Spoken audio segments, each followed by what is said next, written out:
we just got back, heading back from the barbershop, and I was talking to my barber, and it was almost 7 years ago exactly the first time I went and got my haircut from him.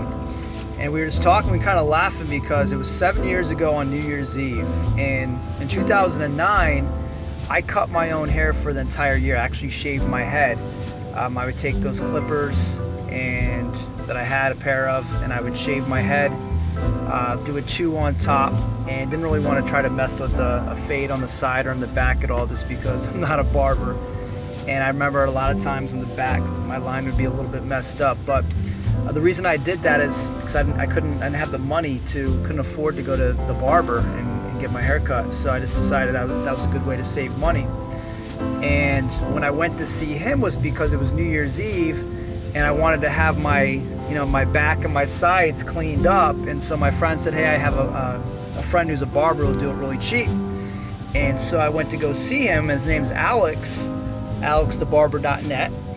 And I said, hey, just want you to do the sides. How much would you charge for that? And he said, like $10 or something cheap.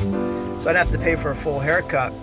He's like, you sure you don't want the top done? I'm like, no, I'm good on the top. I'm good on the top, because I knew I'd have to pay more money. Now, he didn't know that at the time, but we were just kind of laughing about it because that was just 7 years ago when that had happened, where literally couldn't even afford to get a haircut. And we joked and said that I had to get a half a haircut because I couldn't afford a whole haircut. So, no matter what your situation is, it could be horrible like that was. Hopefully not. But I know many of you are watching this and might be going through a similar time. Maybe it's not a haircut for you. Maybe it's something else. Maybe you're not able to take your girlfriend or spouse or significant other out to dinner. Maybe you weren't able to give your kids the Christmas, or the family the Christmas that you wanted to give them. And it's because you're not in that situation. You're not in a good situation. Maybe you just don't have the extra money. I get it. I was there.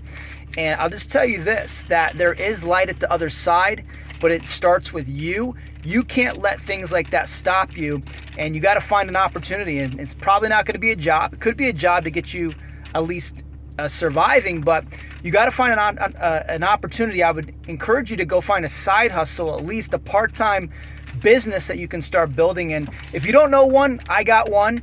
Click the link here in this post. Take a look at what we have. 1 minute video. And if you're interested, you can go through and watch the 2 other videos. And if it seems like something for you, I don't want money to stop you. I want to help you get out of that situation, because I know the pain. I can relate to it. Not too long ago, we can definitely talk. So otherwise, make 2017 different for you. And by different, I mean better. And don't just be one of those people who talks about it. Actually do it and take action. And we'll see you. Thanks.